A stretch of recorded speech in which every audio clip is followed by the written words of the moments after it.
Comenzamos con el estudio de Hechos, así que tenemos un largo camino por delante. Recién les decía que es probablemente el libro más largo del Nuevo Testamento, tiene 28 capítulos. ¿Qué otro libro tiene 28 capítulos en el Nuevo Testamento? Mateo, bien. Muy bien. Así que bueno, tenemos unos cuantos jueves por delante. Yo creo que se nos va a ir el 2026 y tal vez el 2027 estudiando Hechos. Pero vale la pena, porque es un libro bisagra, es importantísimo. El libro en el canon, porque, bueno, fundamentalmente describe la fundación de la Iglesia, nada menos. Y imaginemos que no estuviera, que nadie hubiera escrito este libro. Vos terminarías de leer los Evangelios, el Señor mandando a sus discípulos, a los apóstoles, a predicar hasta lo último de la tierra, y das vuelta a la página y te encontrás con una carta a los romanos escrita por un apóstol Pablo. ¿Qué pasó? No aparece el apóstol Pablo en los Evangelios. Para eso está Hechos, para que entendamos, porque es un nexo entre los Evangelios y las cartas. Y bueno, como les decía, documenta la fundación y los primeros pasos de la Iglesia. Ocupa unos 30 años y va desde sus comienzos en Jerusalén hasta la llegada del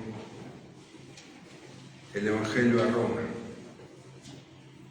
Vemos cómo, comienza con un pequeño grupo de creyentes de origen judío y cómo el Evangelio va llegando hasta la capital del mundo, el centro cultural, político del Imperio Romano, el mundo,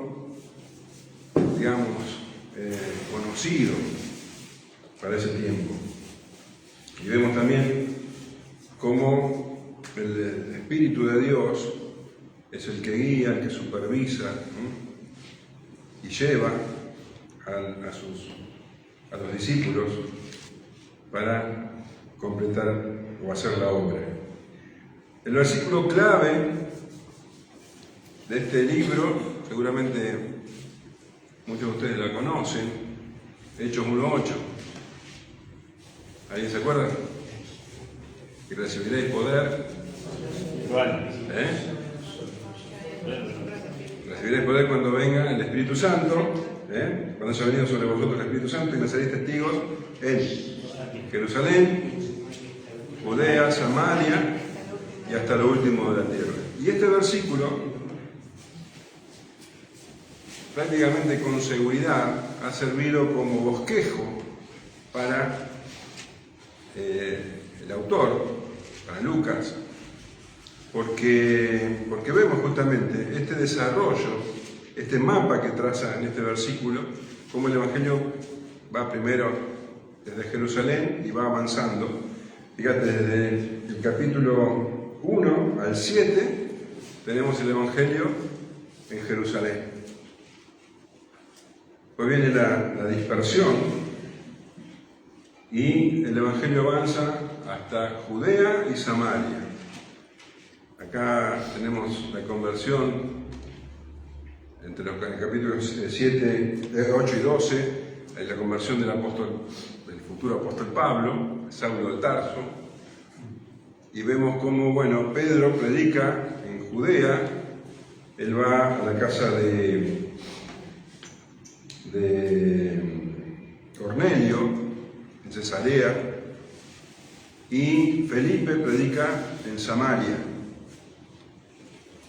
Y después, hasta lo último de la tierra, desde el capítulo 13 hasta el 28, con Pablo y sus 3 viajes y el viaje final a Roma.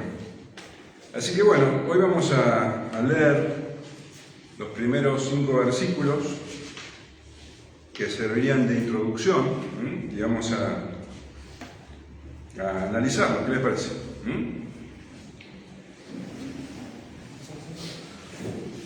Vamos a leer. En el primer tratado, Teófilo, hablé acerca de todas las cosas que Jesús comenzó a hacer y a enseñar, hasta el día en que fue recibido arriba, después de haber dado mandamiento por el Espíritu Santo a los apóstoles que había escogido, a quienes también, después de haber padecido, se presentó vivo con muchas pruebas indubitables, apareciéndoseles durante 40 días y hablándoles acerca del reino de Dios.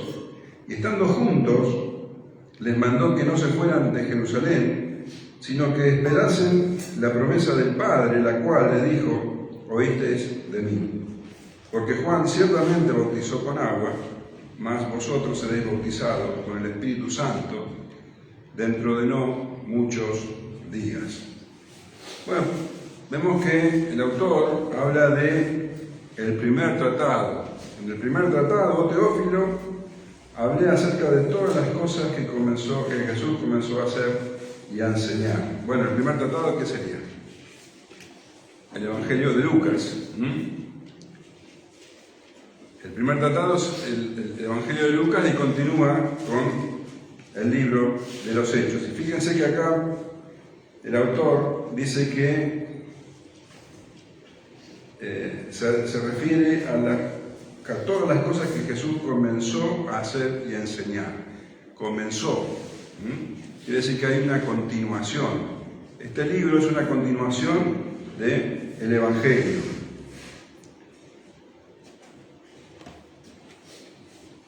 Dice Efesios 1:22, y sometió todas las cosas bajo sus pies y le dio por cabeza sobre todas las cosas a la Iglesia, la cual es su cuerpo, la plenitud de aquel que todo lo llena en todo.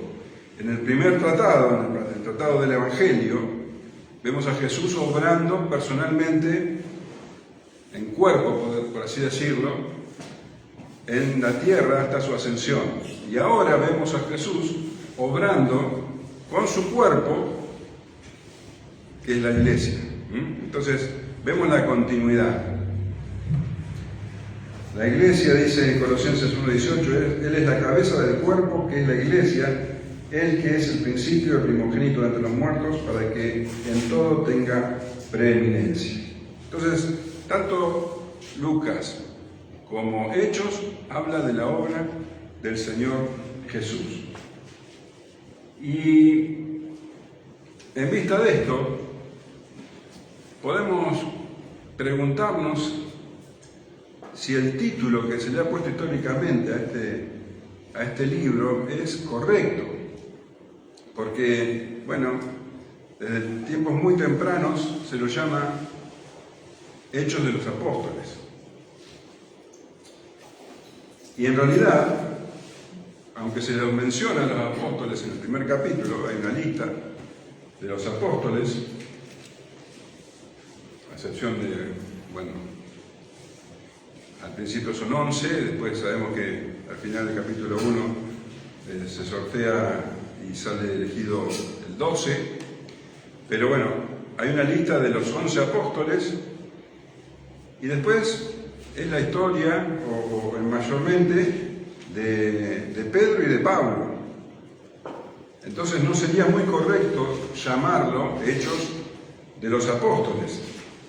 Se propuso entonces, a lo largo de la historia, llamarlo Hechos de Pedro y de Pablo, justamente. Que tampoco sería muy correcto.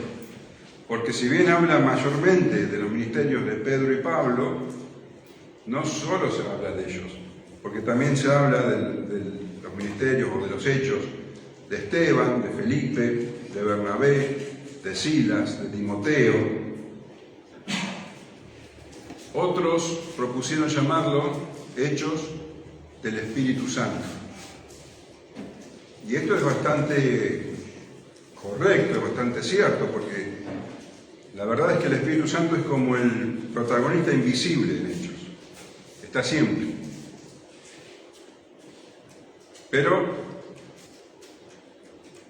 llamarlo hechos del Espíritu Santo no apunta a lo que el libro está expresando, porque el Espíritu Santo obra a través de personas para establecer la iglesia. El Espíritu Santo es es el poder, es la influencia que hay detrás, pero los que están haciendo la obra son personas. Entonces, para solucionar todos estos problemas, se ha sugerido, y de hecho varias traducciones en castellano se llaman así, titularlo solamente Hechos. La Reina Valera 60, por ejemplo, tiene ese nombre, Hechos. También es así con la Nueva Versión Internacional, con la Dios habla hoy. Bueno, realmente se trata de hechos, pero es como que es muy vago, es cortito, es llamativo, pero es un título que no dice mucho. Sin embargo, bueno, yo te digo, algunas versiones adoptaron ese título. La realidad es que, como decíamos al comienzo, este libro habla de Jesús. Lo dice lo dice Lucas al comenzar el Evangelio. Fíjate cómo Lucas lo presenta. Puesto que ya muchos han tratado de poner en orden la historia de las cosas que entre nosotros han sido ciertísimas, tal como nos lo enseñaron los que desde el principio lo vieron con sus ojos y fueron ministros de la palabra, me ha parecido también a mí, después de haber investigado con diligencia todas las cosas desde su origen, escribírtela por orden, oh excelentísimo Teófilo, para que conozcas bien la verdad de las cosas en las cuales has sido instruido. ¿Te das cuenta que hay una continuidad? Lucas, voy a decir Pablo toda la tarde. Lucas habla del origen hasta el establecimiento de la iglesia en Roma. Habla de todo eso como una continuidad. Entonces, verdaderamente son los hechos de Jesucristo a través ahora del Espíritu Santo, obrando por medio de personas que Él ha escogido. Ese sería el título más apropiado. Los hechos de Jesucristo obrando a través del Espíritu Santo o por medio del Espíritu Santo en personas que Él ha escogido para establecer su iglesia. Y tenemos que hablar un poco sobre el autor. Nosotros damos por hecho que el autor es Lucas. Sin embargo, no vas a encontrar en ningún lado de la Escritura que Lucas escribió ni el Evangelio ni este libro, este tratado. Pero desde prácticamente el comienzo de la Iglesia se ha reconocido, hay muchos escritos de esa época incluso, que hablan de que, el escritor fue Lucas. Hay 3 menciones en el Nuevo Testamento sobre esta persona. Muy poco, pero que nos hablan mucho.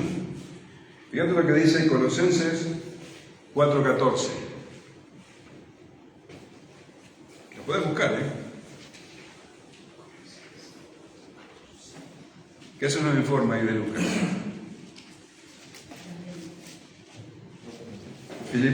Colosenses 4:14, 2 de Timoteo 4:11 y Filemón 1:24. Repito, Colosenses 4:14, 2 de Timoteo 4:11 y Filemón 1:24. Os saluda Lucas, el médico amado, y demás. Bueno, ahí tenemos, ya sabemos que Lucas tenía como profesión médico. Hoy cuando leemos que alguien, o sabemos que alguien es médico, decimos, es una persona que tiene una posición social, ha estudiado. En ese entonces no era tan así, tenía que tener cierta instrucción, pero incluso se podía ser esclavo y ser médico. Entonces tranquilamente Lucas podría haber sido un esclavo. No lo dice la Escritura, pero bueno, para que tengan una idea de la diferencia con los médicos de ahora. ¿Qué más? 2 Timoteo 4:11.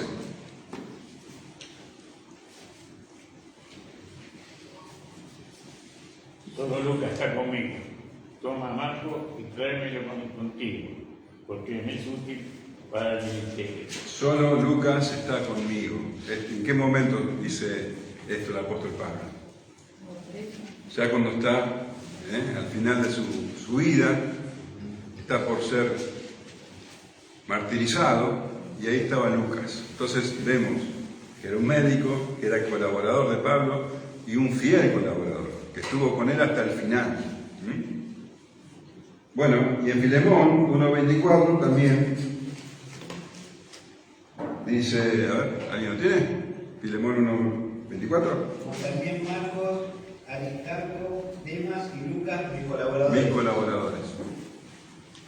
Es la segunda vez que aparece Lucas al lado de Demas. Demas al final del ministerio lo abandonó a Pablo. Lucas permaneció.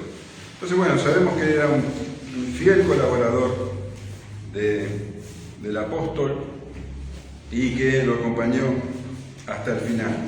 Si vos lees Hechos, vas a ver que a partir del capítulo 16, en el versículo 10, ahí comienza a hablar de nosotros. Esto quiere decir que cuando él habla de esa manera, él estaba incluido en esa situación. Fíjate, vamos a leer Hechos 16, versículo 6 hasta el 10. Dice así: y atravesando Frigia y la provincia de Galacia, les fue prohibido por el Espíritu Santo hablar la palabra en Asia. Y cuando llegaron a Misia, intentaron ir a Bitinia, pero el Espíritu no se lo permitió. Y pasando junto a Misia, descendieron. ¿Te das cuenta? Los verbos quiero llamar la atención.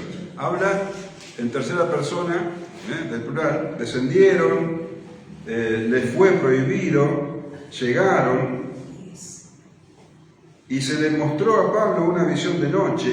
Un varón macedonio estaba de pie rogándole y diciendo: pasa a Macedonia y ayúdanos.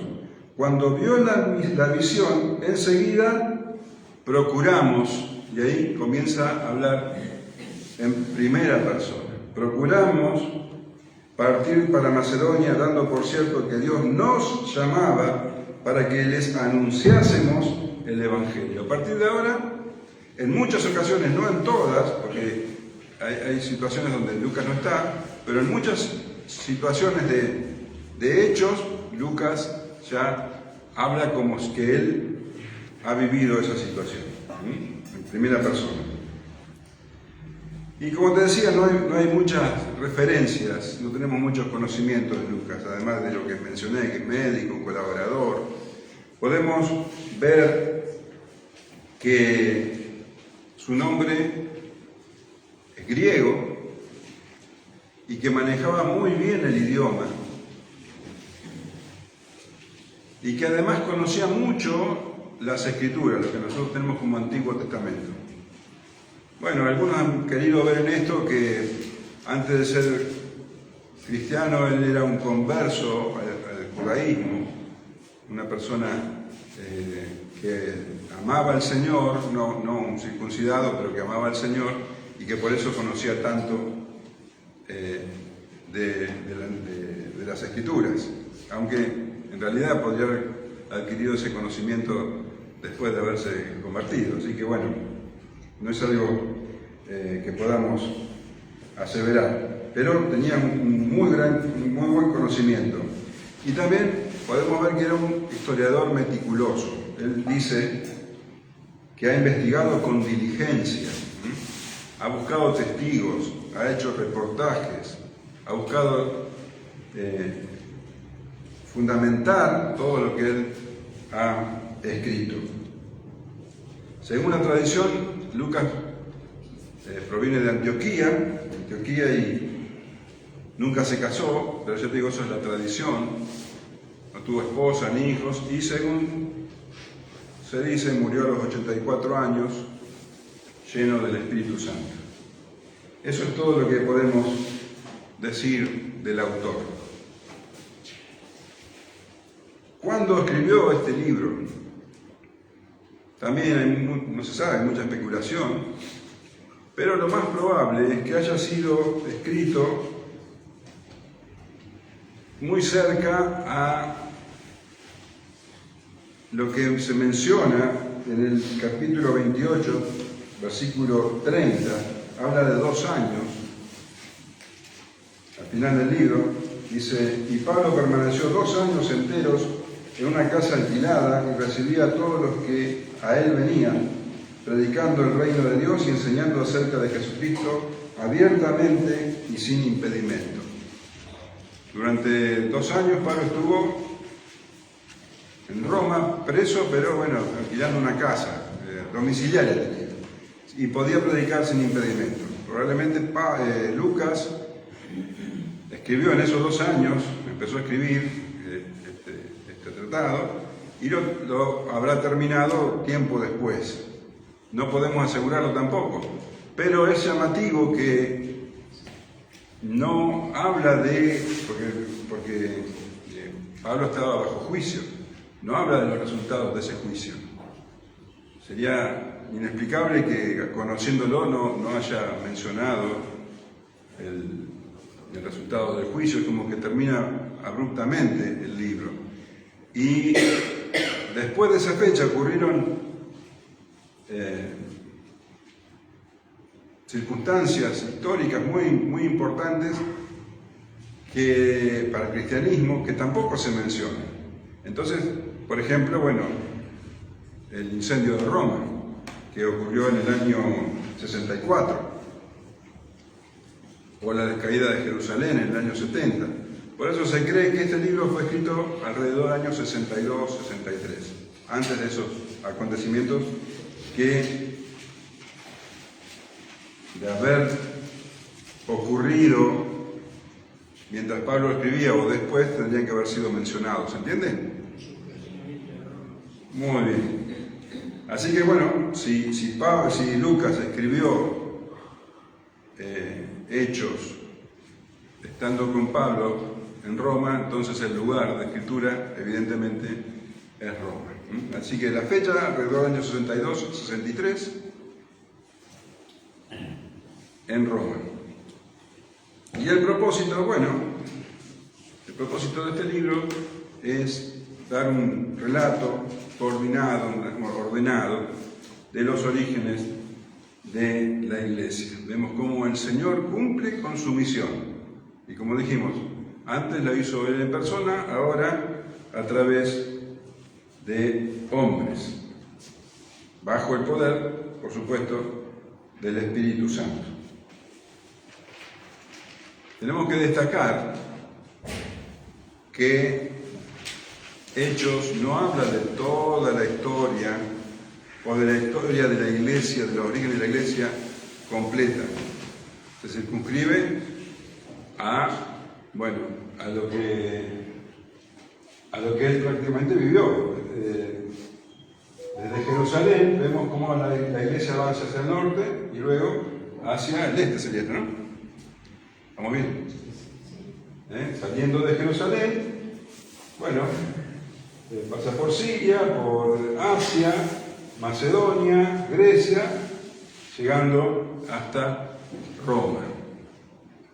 El Evangelio avanzó por otros lados. De hecho, cuando leemos Hechos 2:9, vemos que cuando el Espíritu Santo cae sobre los discípulos y empiezan a hablar en lenguas extranjeras, en lenguas extrañas, se nombra a personas de diferentes lugares que seguramente después fueron a esos lugares y llevando la buena noticia. Dice: partos, medos, elamitas y los que habitamos en Mesopotamia, en Judea, en Capadocia, en el Ponto y en Asia, en Frigia y en Panfilia. Estos son, todos los que yo estuve nombrando, son lugares del norte y del este, pero también nombra, dice, y en las regiones de África, más allá de Cirene, y romanos aquí residentes, tanto judíos como prosélitos, cretenses y árabes, les oímos hablar en nuestras lenguas las maravillas de Dios. Así que de ahí también tenemos que saber que, bueno, acá tenemos Irene, Egipto,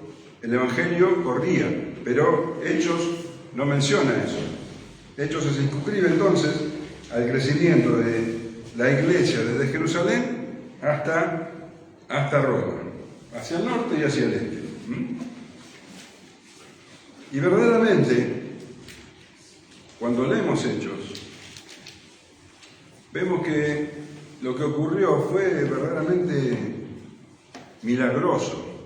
Era una misión imposible, que un grupito de personas pudieran llevar el Evangelio tan rápido, porque estamos hablando de 30 años, hasta la capital del imperio.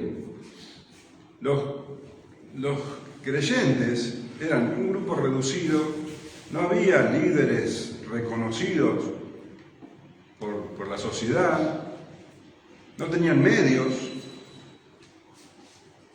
tampoco había, como tenemos hoy, formas de comunicarse más que el boca en boca, y tenían que luchar contra el rechazo, el odio. Era un discurso que consideraban nuevo y ofensivo. Así que no había ninguna posibilidad, humanamente hablando, de que el Evangelio pudiera avanzar. Pero el Señor lo dijo. El Señor, antes de que la iglesia sea iglesia, antes de que existiera la iglesia, en Mateo 16, 18, dice: y yo también te digo que tú eres Pedro, y sobre esta roca edificaré mi iglesia, y las puertas del Hades no prevalecerán contra ella. Qué tremendo, ¿no? El Señor dice: las puertas del Hades no prevalecerán contra ella, y eso se cumplió. Pedro, la roca, vamos a leer pronto, se paró en el día de Pentecostés y predicó el Evangelio, y miles se convirtieron.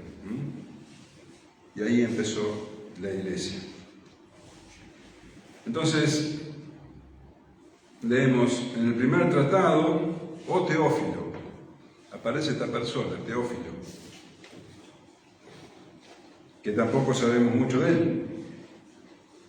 Lucas lo menciona también en el primer tratado, y allí dice: excelentísimo Teófilo. Y esa palabra, excelentísimo, era usada para referirse a personas que tenían que ver con el gobierno, o que eran, bueno, de un rango social muy alto. Fíjate, por ejemplo, en el capítulo 23, versículo 26, dice: Claudio Lisias al excelentísimo gobernador Félix, salud. ¿Ves? Al gobernador se le llamaba excelentísimo. En el capítulo 26, 25, dice: mas él dijo: no estoy loco, excelentísimo Festo, sino que hablo palabras de verdad y de cordura. A gobernantes se los llamaba excelentísimo, a personas de muy alto rango se los llamaba excelentísimo. Y Lucas en el Evangelio llama así a Teófilo. Entonces, bueno, podemos inferir que el Teófilo era una persona muy importante. Pero también vemos que ya en Hechos lo llama simplemente Teófilo. Esto ha dado a especular, ha dado lugar a especulación, diciendo: bueno, el excelentísimo Teófilo leyó el Evangelio de Lucas, se convirtió al cristianismo y ahora es tratado como un hermano más. Ya no es excelentísimo Teófilo, es Teófilo. Es lindo pensarlo, ¿o no? Pero tampoco podemos jugar nuestra salvación en esto, ¿no es cierto?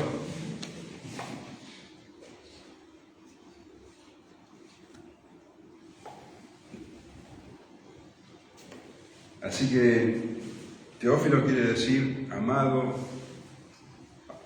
de Dios o amante de Dios.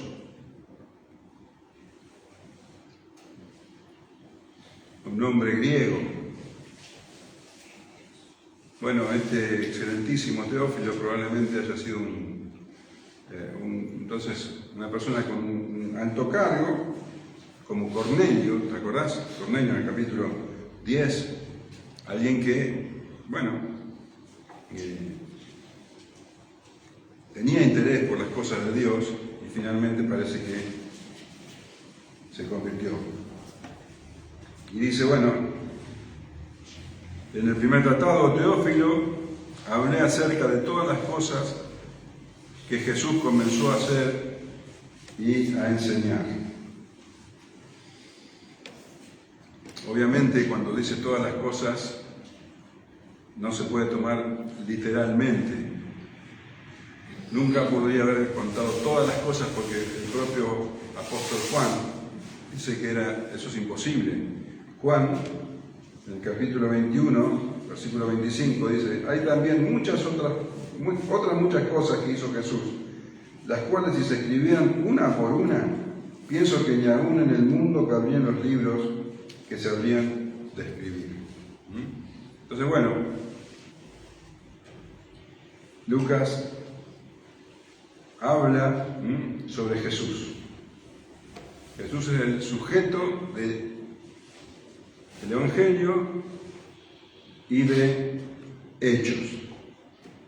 Las cosas que Jesús comenzó a hacer y a enseñar. Hasta el día en que fue recibido arriba, después de haber dado mandamientos por el Espíritu Santo a los apóstoles que había escogido. De los 4 evangelistas, Lucas es el único que menciona la ascensión. El Evangelio de Lucas justamente termina con una breve descripción de la ascensión. Vamos a leer Lucas 24:50. Y dice, y los sacó fuera hasta Betania, y alzando sus manos, los bendijo, y aconteció que bendiciéndolos se separó de ellos, y fue llevado arriba al cielo. Ellos, después de haberle adorado, volvieron a Jerusalén con gran gozo, y estaban siempre en el templo alabando y bendiciendo a Dios. Amén. Y ahora, fíjate que ahora en el versículo 3, al comenzar, vuelve a mencionar la ascensión, y más adelante, en este mismo capítulo, los versículos 9 al 11, va a dar más detalles sobre esto, la ascensión del Señor Jesús. Es decir, que este acontecimiento tan importante hace de nexo entre el primer y segundo tratado. Y dice que hasta ese momento el Señor les dio mandamientos por el Espíritu Santo a los apóstoles.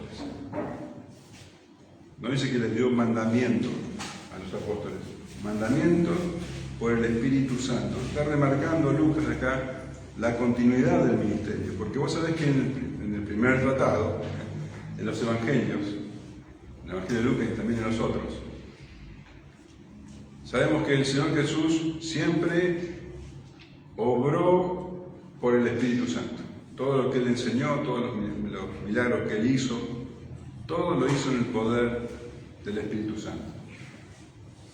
Y ahora ese mismo Espíritu pasa a los discípulos, a los apóstoles.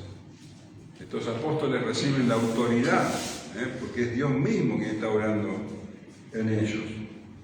Y ellos no podrían haber hecho nada por su propia cuenta. Todo esto que vamos a ver, y lo que estuvimos hablando, de que el Evangelio avanza hasta, bueno, en un primer momento hasta la capital del imperio, eso no es algo que se pueda hacer humanamente. Nuestra lucha no es contra carne y sangre, hay principados, potestades, es tremendo la oposición. Sin embargo, estos hombres iban en el poder del Espíritu Santo. Y los mandamientos no eran sugerencias, eran órdenes dadas en el poder del Espíritu Santo. Para mandamientos por el Espíritu Santo de los apóstoles que había escogido, que Jesús había escogido. Él fue quien los eligió. Leemos en Lucas 6, versículo 12 en adelante. En aquellos días él fue al monte a orar y pasó la noche orando a Dios. Y cuando era de día llamó a sus discípulos y escogió a 12 de ellos, a los cuales también llamó apóstoles: a Simón, a quien también llamó Pedro, a Andrés su hermano, Jacobo y Juan, Felipe y Bartolomé, Mateo, Tomás, Jacobo, hijo de Alfeo, Simón llamado Celote, Judas, hermano de Jacobo, y Judas Iscariote, que llegó a ser el traidor. Bueno, aquí tenemos a 11 de estos apóstoles. Sabemos que Judas traicionó al Señor, a que lo nombra, y todavía Matías no había sido seleccionado, no había sido nombrado, así que el Señor estaba ahí con 11 apóstoles que él había escogidos, a quienes también, después de haber padecido, se presentó vivo con muchas pruebas indubitables, apareciéndoseles durante 40 días y hablándoles acerca del reino de Dios. Después de haber padecido. Con esta frase, Lucas está resumiendo todo el sufrimiento del Señor Jesús en su pasión, en su última semana. Esta pasión él la describió con detalles en el primer tratado, ahora simplemente habla o lo resume con estas pocas palabras. Todo después de haber padecido, dice, después de haber padecido, se presentó vivo. La muerte no fue el final. El Señor, 3 días después, tal como lo había anunciado, se presentó vivo. Y este es el tema central de la predicación apostólica, la resurrección del Señor Jesús. Sin resurrección no hay cristianismo. El apóstol Pablo dice en 1 Corintios 15, 14, y si Cristo no resucitó, vana es entonces nuestra predicación, vana también es nuestra fe. Nuestra fe se fundamenta en la resurrección de Cristo. Cristo murió por nuestros pecados, pero no quedó en la tumba. Cristo resucitó, venció a la muerte. Y bueno, era indispensable que los apóstoles estuvieran convencidos de esto. Ellos no podían llevar el Evangelio si no tenían una convicción bien firme de que el Señor Jesús había resucitado. Por eso dice que Él se presentó vivo con muchas pruebas indubitables, con muchas pruebas que dejaban afuera toda duda, con muchas pruebas absolutamente convincentes. Los apóstoles lo vieron, lo oyeron y lo tocaron. Primera de Juan 1:1 dice: y lo que era desde el principio, lo que hemos oído, lo que hemos visto con nuestros ojos, lo que hemos contemplado y palpado en nuestras manos tocante al verbo de vida, porque la vida fue manifestada y la hemos visto y testificamos, y os anunciamos la vida eterna, la cual estaba con el Padre y se nos manifestó. Lo que hemos visto y oído, eso os anunciamos, para que también vosotros tengáis comunión con nosotros, y nuestra comunión verdaderamente es con el Padre y con su Hijo Jesucristo. El Señor Jesús aseguró de que estas personas Lo vieran, lo oyeran y hasta que lo tocaran, hasta que metieran sus dedos en sus heridas. Pruebas indubitables. No una vez, durante 40 días. Y según los evangelios y el libro de Hechos y también en Primera de Corintios, podemos ver que al menos se presentó 10 veces el Señor Jesús resucitado. Se presentó ante las mujeres en la tumba, ¿te acordás? Las mujeres que fueron a llevar especias. Se presentó a María Magdalena sola. Se presentó a 2 hombres en el camino de Maús. Se presentó a Pedro en Jerusalén. Se presentó ese mismo día, ese mismo domingo, a 10 discípulos y al domingo siguiente a los 11, ya con Tomás. A los 7 discípulos que pescaban en Galilea, eso lo leemos en el Evangelio de Juan. A 11 discípulos en Galilea y a 500 personas, probablemente en Galilea, que menciona en 1 Corintios Pablo, 500 personas juntas, y a Jacobo, el hermano del Señor. Y más adelante todavía se le va a presentar a Pablo, dice, como un abortivo, ya después de haber ascendido. Estas son las pruebas indubitables. Y en la última aparición el Señor ascendió a los cielos. Esto ocurrió en el Monte de los Olivos, cerca de Jerusalén. 40 días después de la resurrección. Durante 40 días el Señor estuvo con ellos. Y en esos 40 días dice que estuvo hablándoles acerca del reino de Dios. Ese es el tema. ¿Te acuerdas cómo comenzó su predicación? Arrepiéntanse que el reino de los cielos o el reino de Dios se ha acercado. Bueno, ese es el tema. ¿Qué es el reino de Dios? Si alguien te pregunta, el reino, ¿qué es el reino de Dios? ¿Sabrías contestarle? Lo hemos hablado tantas veces, pero me quiero asegurar de que lo hayan entendido, porque el reino de Dios es el lugar, o es donde Dios gobierna. Está hablando del reino, el gobierno de Dios en los corazones y en las vidas de aquellos que Él ha escogido. Si Dios es tu rey, entonces vos estás en el reino de Dios. Si Dios no es tu rey, vos no perteneces al reino de Dios. Esto es grave. Tenés que asegurarte de ser un súbdito, un ciudadano del reino de Dios. ¿Y cómo se extiende el reino de Dios? Bueno, justamente predicando el Evangelio, predicando las buenas nuevas.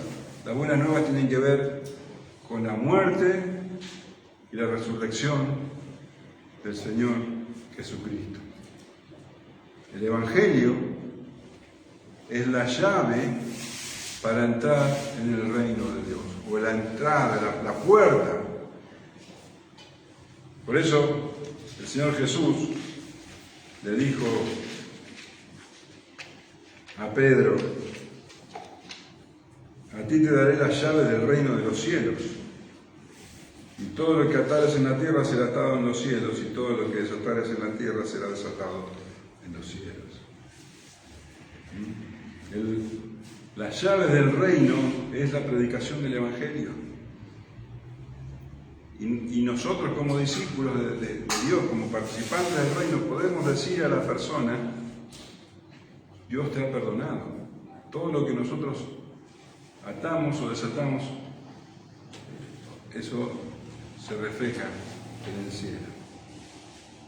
La persona que se arrepiente a través del Evangelio pasa a ser ciudadano del reino de Dios. Reciben el perdón de pecados y vida eterna. Y ahora el Señor les estuvo hablando 40 días sobre esto, sobre el reino de Dios. y estando juntos, les mandó que no se fueran de Jerusalén, sino que esperasen la promesa del Padre, la cual les dijo: oísteis de mí. Estando juntos. Quiere decir que en una ocasión estaban reunidos y, aunque acá no se nota, la Reina Valera no se nota, probablemente estaban comiendo.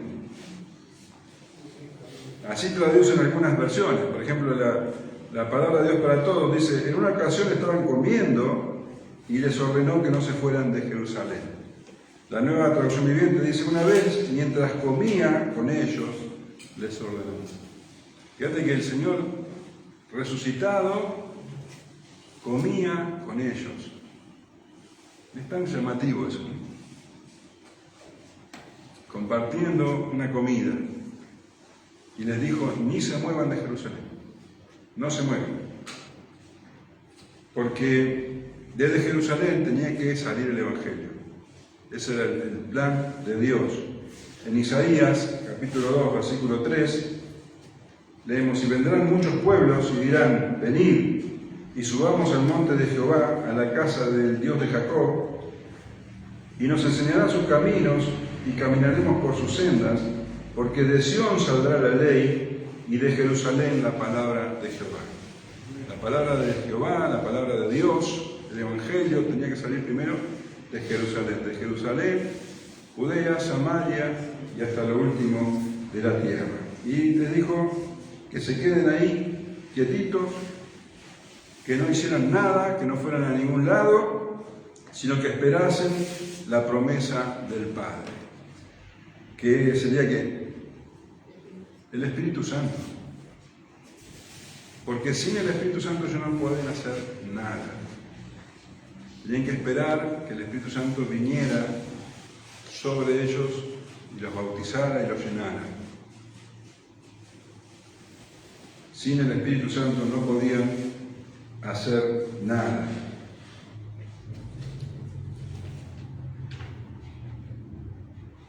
El Señor Jesús, el mismo día en que resucitó, les habló de esto. Lucas 24:49 dice: he aquí, yo enviaré la promesa de mi Padre sobre vosotros, pero quedad vosotros en la ciudad de Jerusalén hasta que seáis investidos de poder desde lo alto. Sin el Espíritu no hay poder. No hay nada que se pueda hacer por el reino de Dios sin el poder del Espíritu. No se puede avanzar el reino de Dios en la carne. En el Evangelio de Juan vemos que el Señor le habló repetidas veces, sobre todo en la última noche, la noche que iba a ser entregado, les habló de que Él iba a enviar otro Consolador. Juan 14:16 dice: y yo rogaré al Padre, y Él os dará otro Consolador, para que esté con vosotros para siempre, el Espíritu de verdad, al cual el mundo no puede recibir porque no le ve ni le conoce, pero vosotros le conocéis porque mora con vosotros y estará en vosotros. Más adelante, en el capítulo 15, versículo 26, dice: pero cuando venga el Consolador, a quien yo os enviaré del Padre, el Espíritu de verdad, el cual procede del Padre, Él dará testimonio acerca de mí. En el versículo 16:7 dice: pero yo os digo la verdad, os conviene que yo me vaya, porque si no me fuera el Consolador no vendría a vosotros, mas si me fuere os lo enviaré. Cuando Él venga, convencerá al mundo de pecado, de justicia y de juicio. Y en el versículo 12 dice: aún tengo muchas cosas que deciros, pero ahora no las podré sobrellevar. Pero cuando venga el Espíritu de verdad, Él os guiará a toda la verdad, porque no hablará por su propia cuenta, sino que hablará todo lo que oyere, y os hará saber las cosas que habrán de venir. El Espíritu es la promesa del Padre, y también, o sea, es el Padre quien lo envía, y también Jesús dice: os enviaré. Vemos claramente la Trinidad, ¿no?, presente en toda la Escritura. Tenían que esperar entonces la venida del Espíritu, porque Juan ciertamente bautizó con agua, mas vosotros seréis bautizados por el Espíritu Santo dentro de no muchos días. Y acá menciona a Juan.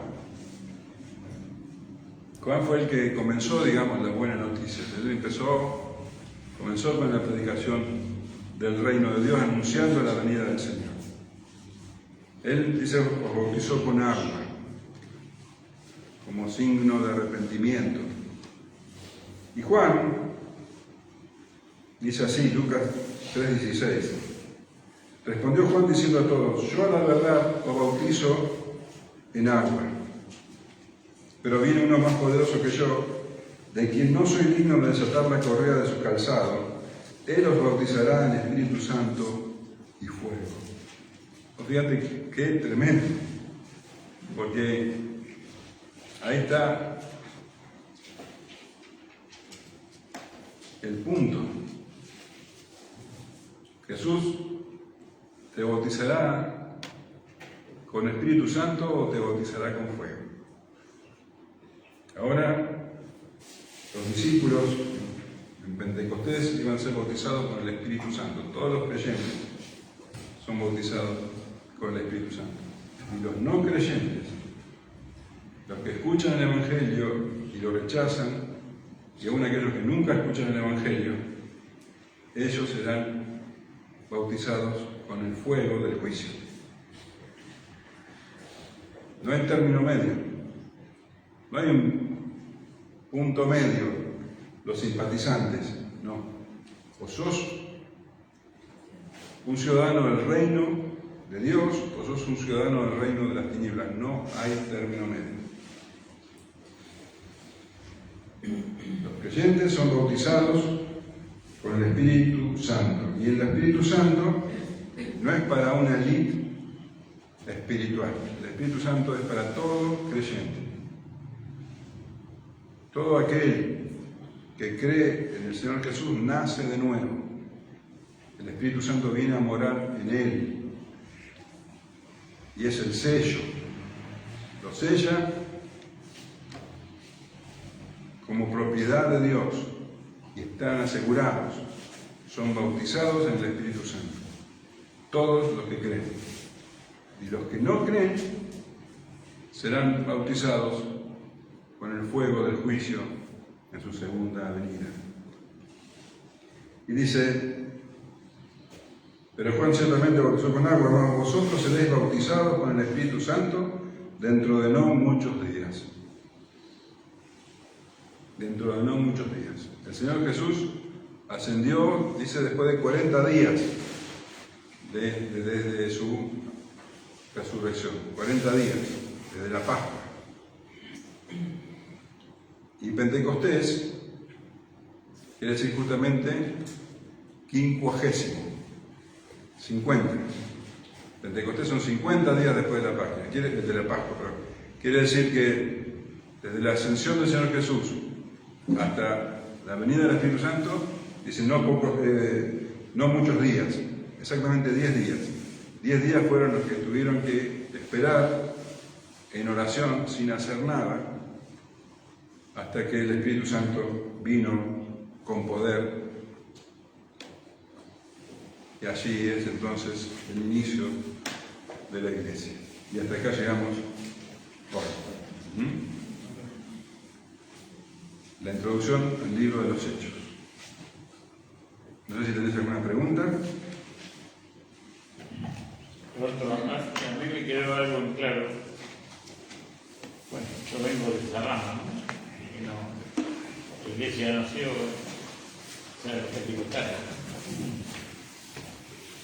Y te sabe que miraba que, bueno, en las campañas, en todos lados, las personas o el pastor, la gente quiere convencer a las personas y hasta se caen al suelo, se desmayan y todo eso, que es el Espíritu Santo. Pero acá dice que el único que lo